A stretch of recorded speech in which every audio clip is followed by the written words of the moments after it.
यदि कोई संतान उनके माता पिता का श्राद्ध नहीं करती है तो क्या उनके पितृ नाराज हो जाते हैं? बिल्कुल हो जाते हैं।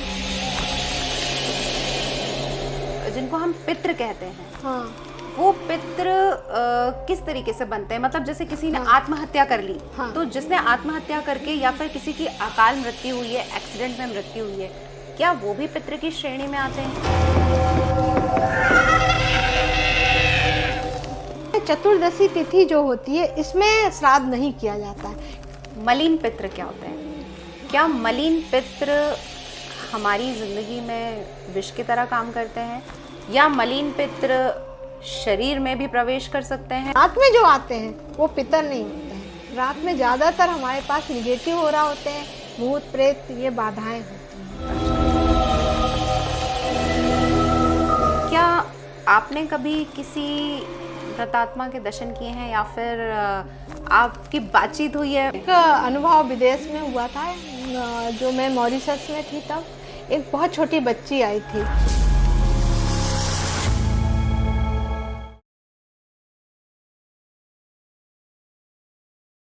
नमस्कार साथियों, सनातन पंचायत के इस पॉडकास्ट में आप सभी का बहुत बहुत स्वागत है। मैं हूं माही भजनी और आज का विषय है पितृपक्ष। जैसा कि आप सभी जानते हैं, अब श्राद्ध आने वाले हैं, तो इसी विषय पर आज हम चर्चा करेंगे अंतर्राष्ट्रीय ख्याति प्राप्त ज्योतिषाचार्य डॉक्टर अंजना गुप्ता जी के साथ। अंजना जी, बहुत बहुत स्वागत है आपका सनातन पंचायत में। नमस्कार माही जी। जैसा कि आपने बोला श्राद्ध शुरू हो रहे हैं, तो श्राद्ध श्रद्धा से जुड़े हुए हैं जी। बिना श्रद्धा के ये श्राद्ध नहीं हो सकता है। अंजना जी, सही कहा आपने। भारत की सभ्यता और संस्कृति जो है वो श्रद्धा पे ही तो टिकी हुई है। हमारे सारे जो संस्कार हैं वो श्रद्धा पे ही टिके हुए हैं। तो इसी के साथ मैं सबसे पहला जो मेरा सवाल है, मैं ये जानना चाहूँगी आपसे कि जो 15 दिन निश्चित किए गए हैं श्राद्ध के लिए, पितृपक्ष जो बनाया गया है, शास्त्रों के अनुसार उसकी क्या विधि है और वो क्यों बनाए गए हैं? हाँ, श्राद्ध पक्ष में विशेष रूप से यह सूर्य और चंद्र का ज्योतिष में भी सारा है और अध्यात्म भी सूर्य और चंद्र पर डिपेंड है जी। चंद्रमा और सूर्य से ही श्राद्ध पक्ष का है। जब वो कन्या राशि का सूर्य आता है तो बोलते हैं श्राद्ध पक्ष शुरू हो गए हैं। श्राद्ध का मतलब होता है कि हमारे पितरों की ब्लेसिंग, क्योंकि हमारे यहाँ उत्तरायण और दक्षिणायन दो सूर्य का महत्व है। 6-6 महीने में इनका आना जाना लगा होता है। जब ये दक्षिणायन सूर्य होते हैं तभी हमारे श्राद्ध पक्ष आते हैं। इस समय चंद्रमा जो होता है बहुत पावरफुल हो जाता है, और सूर्य हमारा जब उत्तरायण सूर्य होता है तो सूर्य देवों का होता है और ये होता है राक्षस या पितरों का होता है। तो इसलिए हम लोग 15 दिन विशेष रूप से लेते हैं, जबकि 15 दिन हमारे कृष्ण पक्ष के होते हैं। कृष्ण पक्ष को हम पुनर्जन्म से जोड़ते हैं। कृष्ण पक्ष को हम किसी तरह का नया क्रिएशन से भी जोड़ते हैं।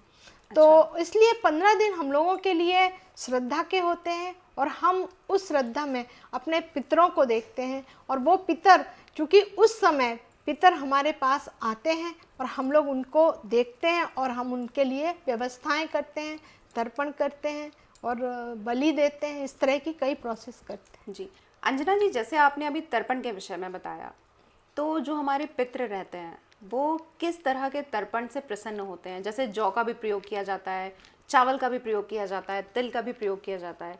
इसके साथ ही मेरा एक सवाल और है कि आजकल न्यूक्लियर फैमिलीज़ का ज़्यादा आप देख रहे हैं, जैसे कि छोटी ही फैमिली चल रही हैं, अकेले रहते हैं, उन्हें विधान नहीं पता होता कि किस तरीके से पितृपक्ष में श्राद्ध की व्यवस्था की जाए, श्राद्ध में क्या करना चाहिए। अच्छा, ये बहुत मुश्किल सा सवाल हो जाता है लोगों के लिए कि हम श्राद्ध शुरू हो गए, मैं क्या करूं क्या करूं। जैसा कहते हैं कि हमारे यहाँ जो तर्पण की क्रिया की जाती है बहुत लॉजिक है, इसमें साइंस का लॉजिक है। क्योंकि चंद्रमा बहुत पावरफुल होता है, तो चंद्रमा दो चीज़ों में सबसे ज़्यादा माना जाता है भोजन में, क्योंकि रस का कारक चंद्रमा है। और रस कहाँ से आएगा? पितरों को देने के लिए। सूक्ष्म शरीर के रूप में वो रस कैसे लेंगे? तो चावल जो होता है उसमें सबसे ज़्यादा पानी होता है। जब चावल उगता है वहाँ पानी में उगता है। दूसरा होता है जौ, जिसमें कि बहुत ज़्यादा पानी होता है। और तीसरा तिल होता है। तिल होता है विष्णु जी के पसीने के रूप में होता है। तो हमारे पितर निगेटिविटी को हटा के और उन चीज़ों का रस लेते हैं, इसलिए तिल का प्रयोग होता है। यहाँ एक कुसा का भी प्रयोग बहुत ज़रूरी होता है। कुशा जो होती है हमारे यहाँ केतु मोक्ष का कारक मानी गई है।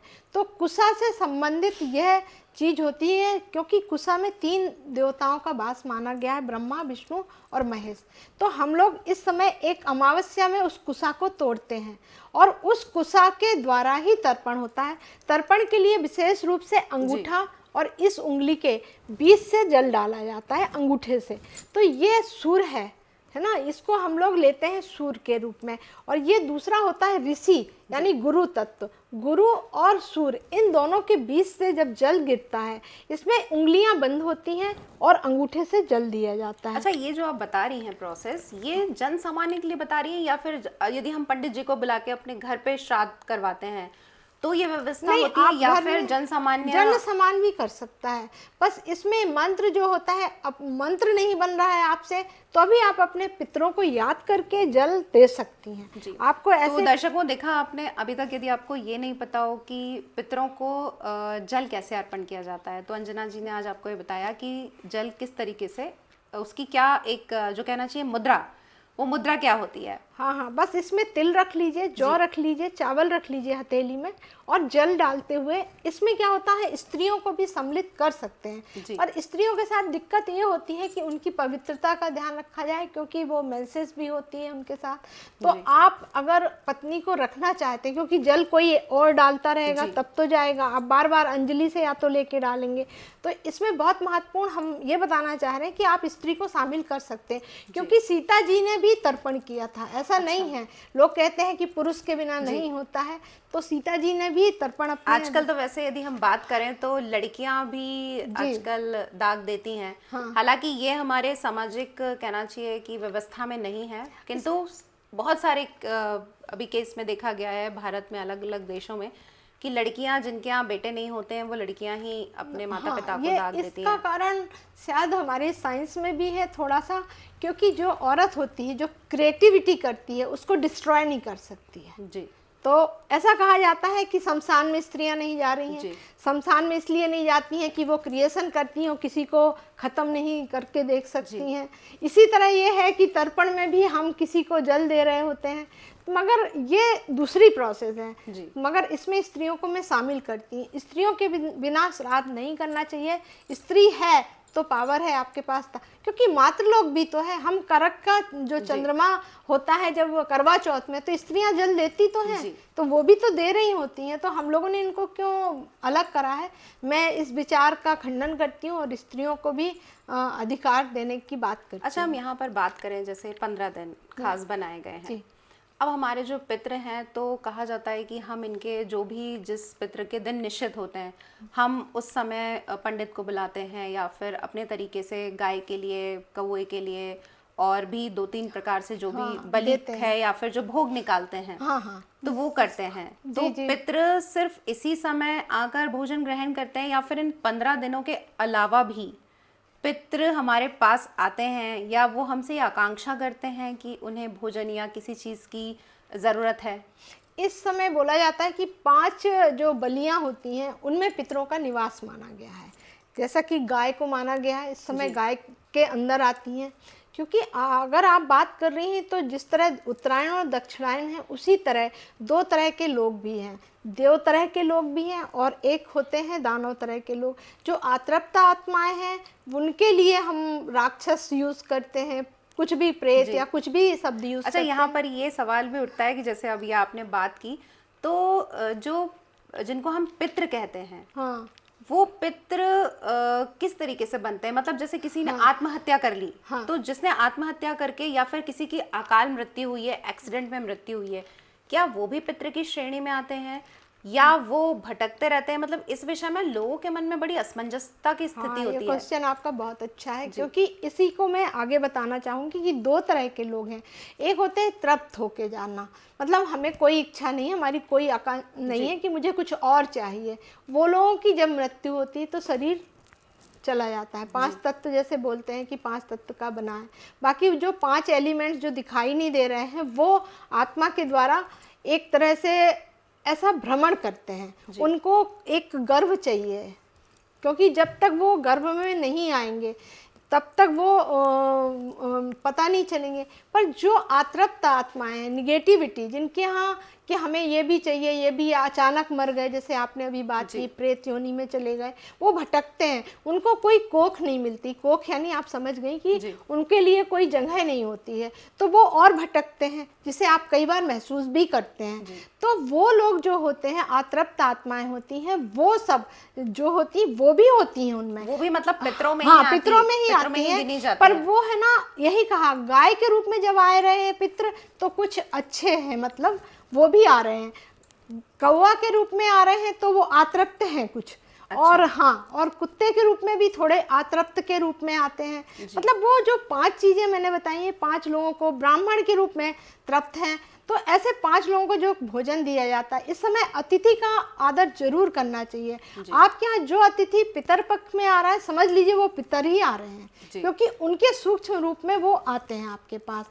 और इस तरह से माना जाता है कि इन लोगों को खिलाने से हमारा ये तृप्ति का कार्य पूर्ण हो जाता है, जो आतृप्त हैं या तृप्त हैं। इसलिए इनको माना गया कि एक्सीडेंट, एक कहा जाता है चतुर्दशी तिथि जो होती है, इसमें श्राद्ध नहीं किया जाता है, क्योंकि उस दिन है ना अतृप्त आत्माएं आती हैं, तो इसलिए अमावस्या दिया। चतुर्दशी में ही किसी का श्राद्ध आ रहा है तो उसको फिर अमावस्या में करना है, क्योंकि वो शास्त्र से मरे हैं, अचानक मरे हैं, वो थोड़ा लेकिन जैसे मैंने देखा है कि चतुर्दशी के दिन भी बहुत सारे लोग हाँ, हैं, श्राद्ध होता है। अपना तो दर्शकों, ये जानकारी बहुत ही आपके लिए जानना जरूरी है। जैसे कि अंजना जी बता रही हैं कि चतुर्दशी में यदि किसी का श्राद्ध आता है तो वो क्यों नहीं करना चाहिए। हाँ, ऐसे एकादशी में जब श्राद्ध आता है, उसकी भी मान्यता है कि उस दिन भोजन नहीं देना चाहिए। पता क्यों नहीं देना चाहिए? क्योंकि एकादशी में अन्न का ग्रहण नहीं होता, ब्राह्मण आपके यहाँ खाएगा नहीं। तो आप द्वादशी को करिए या एकादशी को फलाहार, मतलब यदि चतुर्दशी और एकादशी, तो इन दो जो तिथि हैं, इनके श्राद्ध जो है वो अमावस्या के दिन या फिर द्वादशी को करिए, एकादशी वाला आप, है ना। तो ऐसा हम इसलिए कहते हैं कि एकादशी में अनाज नहीं खाना है, और चतुर्दशी में चूंकि आतृप्त आत्माएं ज्यादा आती हैं, आप उनको पूर्ण नहीं कर सकते हैं, इसलिए अमावस्या की तिथि को ले लिया जाता है। अच्छा, यहीं पे एक सवाल और आता है कि मलिन पित्र क्या होते हैं? क्या मलिन पित्र हमारी जिंदगी में विष की तरह काम करते हैं, या मलिन पित्र शरीर में भी प्रवेश कर सकते हैं? उन्हीं के घर के पीढ़ियों के जो लोग रहते हैं, उनके बाल बच्चे जो रहते हैं, उनके परिवार के लोग, और यहाँ तक भी सुना है कि मलिन पित्र जो रहते हैं वो महिलाओं को बहुत अलग अलग तरीके से प्रताड़ित भी करते हैं। बिल्कुल। इस बात में कितनी सत्यता है? वैसे तो ये महसूस करने वाली बात है, वही जो मैंने बोला, डायमेंशन देखने वाली बात है। कई बार कुछ लोग उसको महसूस कर सकते हैं। जैसे एक अचानक हम बैठे हैं, एक गंध आएगी हमारे पास, तो अच्छी भी हो सकती है जी, क्योंकि गंध हवा है, और एक खराब भी हो सकती है। हमें अचानक लगता है कुछ बदबू सी आ रही है, तो हो सकता है वो निगेटिव है। जो आप मलिन की बात कर रही हैं वो मलिन हो सकती है। इसी तरह आप दीपक में भी इन्हें महसूस कर सकती हैं। आप दीपक जला रही हैं, दीपक में भी आपको लो में वो चीज़ें दिखती हैं। कई बार मैंने महसूस किया है कि लो बहुत तेज़ जलने लगी अचानक, तो समझ नहीं आता है कि अचानक इतनी तेज़ होने का क्या कारण है। अच्छा, यहीं आपसे एक सवाल और है कि क्या, चूँकि आप इन्हीं सब विषयों पे काम करती हैं, और जैसे कि आप भारत के साथ अन्य देशों की भी यात्रा करती हैं, और वहाँ के जो विदेशी लोग हैं उनके साथ भी आप ज्योतिष को लेके काफ़ी आपकी चर्चा रहती है, और आप अलग अलग सेमिनार्स भी करते हैं, तो आप बहुत सारे अलग अलग तरीके के लोगों से आपका मिलना जुलना होता है। तो क्या आपने कभी किसी मृतात्मा के दर्शन किए हैं, या फिर आपकी बातचीत हुई है? ये यदि आप हमारे दर्शकों के साथ शेयर करना चाहें, यदि आपका कुछ ऐसा अनुभव रहा हो, क्योंकि दर्शक हमेशा से ये उत्सुकता रहती है कि इस तरीके की चीज़ें होती हैं। निश्चित तौर पर सकारात्मक ऊर्जा है, नकारात्मक ऊर्जा है, हर तरह की ऊर्जा का वास हमारी प्रकृति में है। कुछ लोग इसे अनुभव करते हैं, कुछ लोग इसे अनुभव नहीं कर पाते हैं। तो यदि आप, ये चेतना है एक तरह की, और ऊर्जा है। जैसे कहते हैं आदमी मर जाता है पर ऊर्जा ट्रांसफर, तो हम चाहेंगे कि यदि आप अपना जो भी आपका अनुभव है वो आप हमारे दर्शकों के साथ मुझे शेयर करें। एक अनुभव विदेश में हुआ था, जो मैं मॉरिशस में थी तब। एक बहुत छोटी बच्ची आई थी, और उसके हार्ट में प्रॉब्लम थी, और वो शायद कम दिन की मेहमान भी थी। मुझे बहुत, वहाँ से जब मैं निकलती थी एक शमशान पड़ता था, तो चूँकि वहाँ की कहानी ऐसी है कि मुझे महसूस हुआ कि कोई मुझसे कुछ हेल्प मांग रहा है। मुझे नहीं पता है कि कोई मुझसे हेल्प मांग रहा है। मैं अंदर से क्वेश्चन कर रही हूँ कि मैं इतनी दूर क्यों आई हूँ। जब मैं इतनी दूर आई हूँ तो कुछ तो कारण होगा। मैं डेस्टिनी से क्वेश्चन कर रही थी। जब मैं डेस्टिनी से क्वेश्चन कर रही थी तो उसी समय 5 साल की एक बच्ची आती है, उसका फादर लेके आता है। तो बड़ा अजीब सा लगा मुझे कि मैं अभी क्वेश्चन अपने से कर रही हूँ, ये 5 साल की बच्ची मेरे पास आ रही है। तो मैंने देखा उसकी आयु बिल्कुल कम है। तो मुझे तब महसूस हुआ कि उसके अंदर कोई ऐसी एनर्जी थी जो बहुत निगेटिव थी। वो उसको ले जाने के लिए बहुत ज़्यादा उत्सुक थी और वह चाह रही थी कि मैं उसको कोई प्रेडिक्शन नहीं करूं, है ना। ऐसा मैंने घर में भी कई बार महसूस किया है। बट उस समय मैं शांत हो जाती हूँ और मैं उसके हाथ जोड़ती हूँ, क्योंकि वो निगेटिव चीज़ें हैं वो मेरे ऊपर भी हावी होने की कोशिश करने लगती हैं। तो कहते हैं उस समय गंगा जल या पानी से अपना चारों तरफ एक फेरा ले लेना चाहिए, या उस समय हमें कोई दीपक जला लेना चाहिए।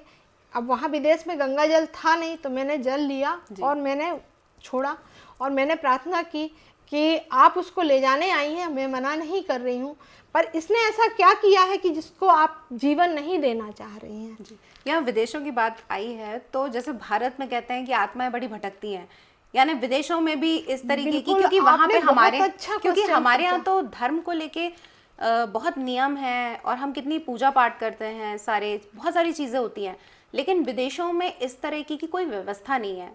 नहीं तो, है, आपको मालूम नहीं है। मैं अमेरिका में गई थी, मेरा बेटा ले गया था पोर्टलैंड के आसपास। उस एरिया में पूरे ड्रैगन और अजीब सी आकृतियाँ बनी हुई थी। तो मैंने पूछा क्यों है ये आकृतियाँ सारी बनी हुई। बोले यहाँ रात में कोई बाहर नहीं निकलता है, क्योंकि ऐसा माना जाता है कि अतृप्त आत्माएं रात में यहाँ राउंड करती हैं। और सच में मैं एयरबिनबी में रुकी थी, आपने पूछा तो मुझे रिकॉल हो गया कि एयरबिनबी में रुकी थी, मेरे साथ 5-6 बच्चे और थे, एक नया कपल भी था। वह एयरबिनबी 14-15 रूम थे उसमें। और जब मैं पहुंच गई और मेरा बेटा पहुंच गया, तो मैंने देखा वहाँ एयरबिनबी में कि रूम बहुत सारे हैं। मैं ऊपर तक गई। ऊपर जब मैं अकेले गई तो मुझे आभास हुआ कि कोई हो रहा यहाँ पर निगेटिव है। तो मैंने बच्चों से ये कहा आके कि तुम लोग ऊपर मत सोना। मैंने ये चीज़ बोली उनको। और एक बहुत अच्छी बात बताऊं, यहाँ आप लोग भागवत जरूर रखिए पास में। जो मैं विदेश जाती हूँ वहाँ मैं भागवत अपने साथ छोटी सी रखती हूँ। अगर आपके पास निगेटिव हो रहा आएगा भी तो उस भागवत के में इतना वो होता है, जैसा अभी आपने अहमदाबाद में भी देखा भागवत नहीं जली। तो बिल्कुल वो बहुत प्रैक्टिकल है। और बच्चों ने, चूँकि इलेक्ट्रिक गाड़ियाँ थी, कैमरा देखा तो 300 बार क्लिक हुआ था, परंतु उसमें कोई आ नहीं रहा था। तब उन बच्चों को लगा कि ये बात कहीं ना कहीं डेस्टिनी में है और वो चीज़ें अनविजुअल हैं। तो इसी तरह से हमारे पितर भी होते हैं। अच्छा, जैसे कहा जाता है कि सपनों में पितर आते हैं, पितृपक्ष के दौरान कई लोगों को सपनों में दर्शन देते हैं, पहले से भी आते और इसके अलावा पितृपक्ष के अलावा भी, यानी कि साल भर में 365 दिन में यदि हम बात करें तो ये एक भ्रम है या वाकई में वो आके हमसे कुछ कहना चाहते हैं? शुभ होता है माही जी। अगर पितर हमारे दर्शन दे रहे हैं तो ये शुभता का प्रतीक माना गया हमारे यहाँ, क्योंकि पितर की ब्लेसिंग, मतलब वो लोग इसलिए आ रहे हैं कि आपको ब्लेसिंग देना चाह रहे हैं।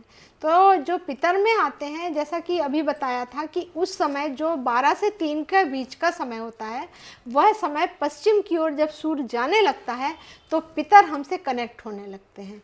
उस समय वह सोम रस के रूप में रस लेने के लिए आते हैं। तो क्या इनकी मुक्ति नहीं होती, जो ये हमारे सपनों में आके हमें दर्शन देते हैं या हमसे कुछ बात कहना चाहते हैं?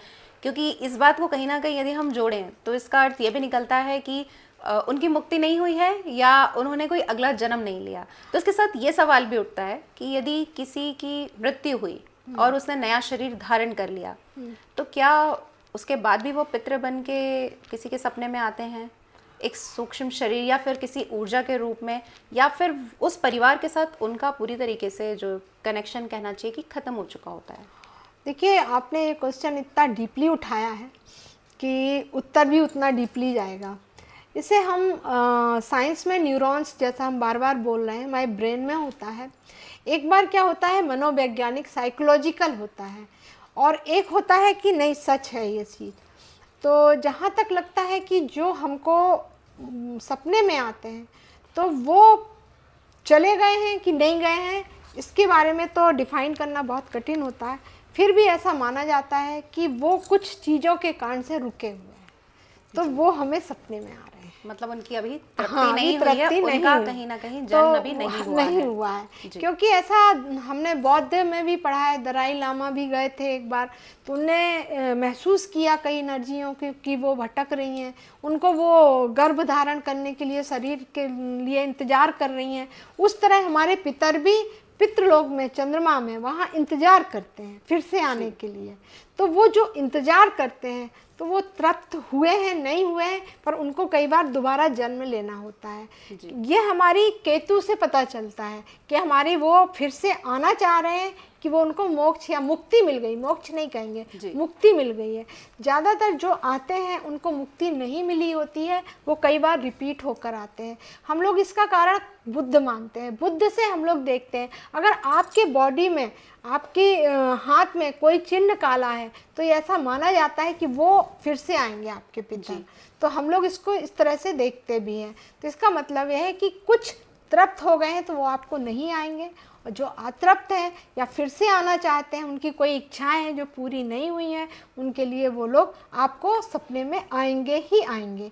कई बार आप महसूस भी करेंगे उन लोगों को, और कई बार आपको, जैसे कहा जाता है कुत्ते को बहुत दिखता है ये सब चीज़ें। कुत्ते को तो यदि हम बात करें तो वो तो सारी ही चीज़ों को इसलिए कुत्ते को दिया जाता है कि उसे दिख रहा है कि पितर आए हैं इनके और उनको खाना दे दो तो वो लेके जाएंगे।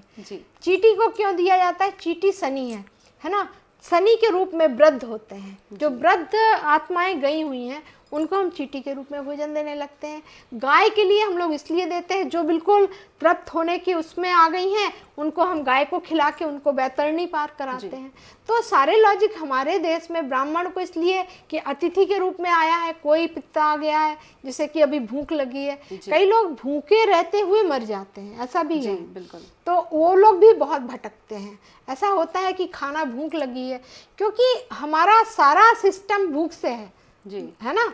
हम भूखे हैं और हम मर गए हैं तो हमारा अतृप्ति हो रही है। अच्छा, कई घरों में ऐसा देखा गया है जहाँ पे संतान नहीं होती है जी, तो जिनके संतान नहीं है तो क्या वो पितृ भटकते ही रहते हैं?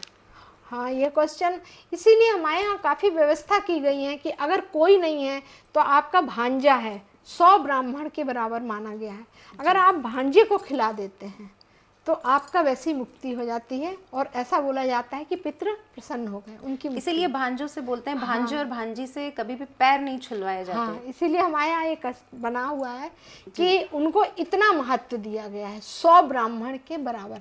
अगर आप कभी श्राद्ध करें और आप अगर अपने भांजे को बुला के खिला दें पितर पक्ष में, तो आप तो पूरे ब्राह्मणों को खिला चुकी हैं। अच्छा, तो इसलिए उन लोगों को बहुत ज़रूरी होता है कि कई लोग गया का पिंड दान करके आते हैं, उसके बाद बोलते हैं अंजना जी करें कि नहीं करें। यहाँ पितृपक्ष की बड़ी समस्या आती है, जैसे कि आपके पास भी बहुत सारे लोग आते होंगे कुंडली लेके, तो जब आप भी देखते होंगे तो उसमें पितृदोष आता होगा। तो हम जैसे कि देखते हैं कि त्रंबकेश्वर या फिर उज्जैन, बहुत सारी जगहों पे ये पितृपक्ष की पूजा करवाई जाती है, तो उसका क्या कारण है?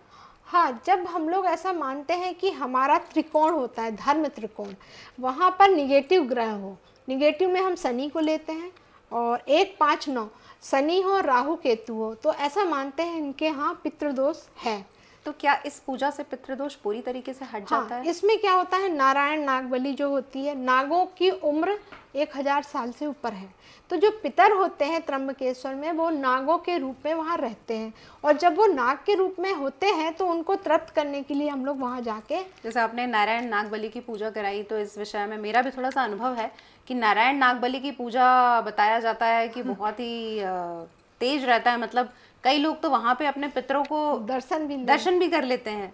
तो ये वास्तविकता में ये बात सही है। आप देखिए शंकर जी पानी के अंदर पूरे पिंडों में नहीं है, 12 ज्योतिर्लिंग में शंकर जी त्र्यंबकेश्वर में पानी के अंदर है, सर्पों के साथ हैं। जो सर्प है वहाँ पे वही उनको मुक्ति करते हैं, और हमारे पिता सर्प के रूप में उनके साथ। इसीलिए बोलते हैं कि कई बार हमें सपनों में सांप बहुत दिखते हैं। कई लोगों की बड़ी परेशानी रहती है कि उन्हें अक्सर सांप ही सांप दिखते हैं। मैं अभी बचपन में शायद अपनी बात करूं तो मुझे पहले सांप के बहुत दर्शन होते थे, अब तो हालांकि नहीं होते हैं, लेकिन मुझे भी दिखते थे सांप। तो वो सर्प का मतलब होता है सर्प दोष होना। जी, अगर सर्प दोष मतलब होता है कई सर्पों को हम मार देते हैं। जब हम कई सर्प को मार देते हैं तो हम लोग को ऐसा होता है वो सर्प दोष। ऐसे एक प्रेग्नेंट लेडी निकल रही है और अगर सांप हो तो वो अंधा हो जाता है। जी बिल्कुल। तो वो जो दोष होता है वो अनविजुअल होता है, वो दोष हमारी कुंडली में आ जाता है। अच्छा। सूर्य और राहु का संबंध सर्प दोष से बहुत बुरी तरह जुड़ा होता है। किसी का सूर्य का नक्षत्र अगर राहु का है और राहु और सूर्य का कंजक्शन है तो सर्प दोष 100% मैंने देखा है होता है। और सर्प दोष होने से उनकी चीजें रुकती हैं जी, है ना। तो एक मेंटल स्ट्रेस होता है, ऐसा भी मान सकते हैं। अंजना जी, जैसे पितृपक्ष 15 दिन के जो चलते हैं, तो इसमें जो पितृ होते हैं जो भोग ग्रहण करने के लिए आते हैं, तो वो दिन में आते हैं या रात में आते हैं, मतलब ये थोड़ा सा स्पष्ट कीजिए। हाँ, मैं बताऊं 3 काल हम लोग के लिए बहुत महत्वपूर्ण है। सुबह का काल देवों के लिए रखा गया है। दोपहर का काल इसलिए हमारे यहाँ दोपहर में पूजा वर्जित है कि 12 बजे के बाद आप पूजा नहीं करेंगे, क्योंकि ये पितरों का हो जाता है। और इसके बाद जो लास्ट का होता है संध्या काल, उसमें शक्ति की उपासना होती है, शक्ति यानी देवी की, है ना। तो त्रिकाल जो होता है इसमें शाम के बाद, और रात में जो आते हैं वो पितर नहीं होते हैं। रात में ज़्यादातर हमारे पास निगेटिव हो रहा होते हैं, भूत प्रेत ये बाधाएं होती हैं। अच्छा। तो पितर का समय तो दोपहर में होता है, 12 से 3 का समय ही मुख्य रूप से माना जाता है। तो ऐसा नहीं है कि पितर हमारे पास दिन में नहीं आएंगे, रात में नहीं आएंगे, वो तो सब समय आएंगे। पर उनका जो पूजन है या उनके लिए जो हमारी ब्लेसिंग है, जब न्यूक्लियर फैमिली है तो ऐसा सोचती कि ऑफिस भी जाना है। जी बिल्कुल, अपनी व्यवस्थाओं अपने समय के हाँ, हिसाब तो से हम ही कैसे सब, 12 से 3 नहीं कर पाएंगे, तो वो बड़ी दिक्कत होती है। उनको मैं बोलना चाहूँगी कि आप जो आपकी छुट्टी हो बीच में, उसमें आप पितरों को उस दिन तिथि के अनुसार अपने भोजन देना चाहिए। ऐसा भी है, कई लोग सोचते हैं गरीबों को खिला दिया, ब्राह्मणों को भेज दिया, है ना, तो ऐसे हमारा हो गया, फॉर्मेलिटी के रूप में ऐसा सोचते हैं। पर ऐसा करिए, आप अपने जो बुजुर्ग हैं उनकी तस्वीर आप दक्षिण की ओर रखिए। आप जितना अभी 14-15 दिन आपके लिए हैं, तो आप लोग वहाँ पर एक दीपक जलाइए दोपहर के टाइम। आपके घर में पत्नी है वो जला सकती है। और बहुत छोटे छोटे से 2-3 उपाय बताए देती हूँ।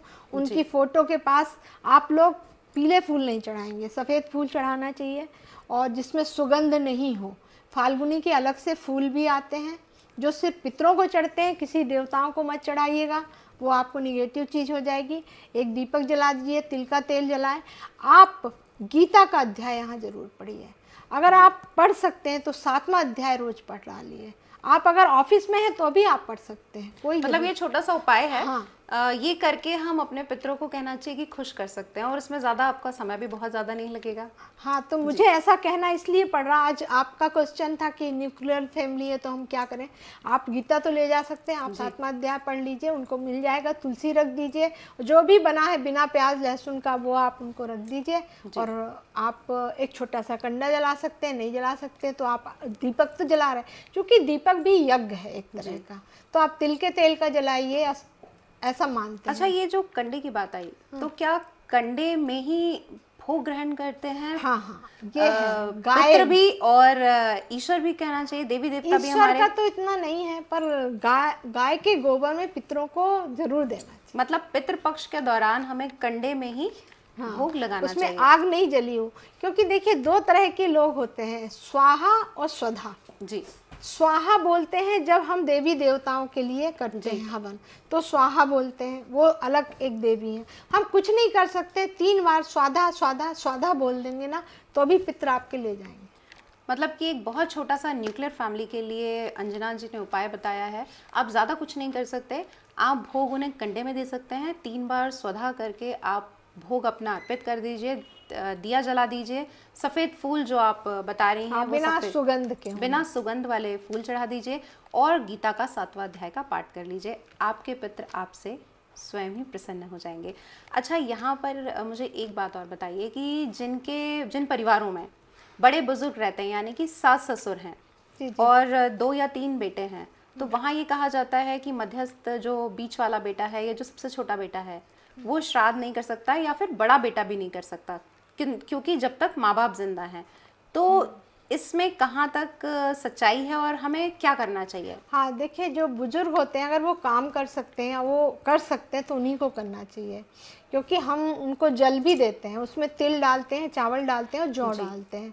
तो तर्पण के अलावा हम रोज़ सूर्य को जल देते हैं, क्योंकि हमारी जो उंगली सूर्य की मैंने अभी बताया, तो हमें सूर्य को जल जरूर देना है, पर दक्षिण की ओर हमारा फेस होना चाहिए। जब हम सूर्य को जल देंगे, सूरज पूरब को उगा है तो पितरों को हमको दक्षिण को जल देना है। नहीं तो ये क्या तो परिवारों में सिर्फ माँ बाप ही करें? नहीं, तो फिर यदि अगर जीवित माँ हैं? बाप से आप हाथ लगा लीजिए, आप उनका अगर हैं वहाँ पे तो उनके लोटे में हाथ लगवा लीजिए। मतलब अलग से नहीं करना? हाँ, अलग से नहीं। जब तक माता पिता जिंदा हैं वही श्राद्ध करेंगे बड़े बुजुर्गों का।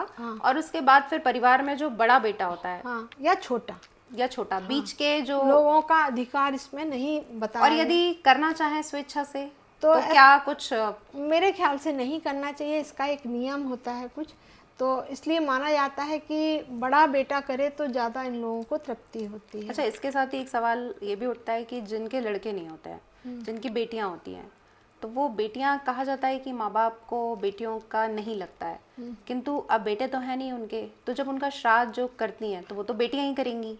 हाँ, कर सकती तो हैं। उस भाभी स्थिति लोग में भी तो करती हैं, जिनके बेटा नहीं है, मान लो वो विडो है, भाभियाँ करती हैं, ऐसा नहीं है इसमें। वही बात, मतलब ये सिर्फ एक सोचने का ही हाँ, विषय है, इसमें कोई ज्यादा हाँ, सच्चाई ज्यादा या वो नहीं सच्चाई है। नहीं है। बेटियां भी कर सकती हैं और वो पूरा बस वो बात वहीं रुक जाती है कि रजस्वला होती है, जो मेन बात वहाँ रुक जाती है।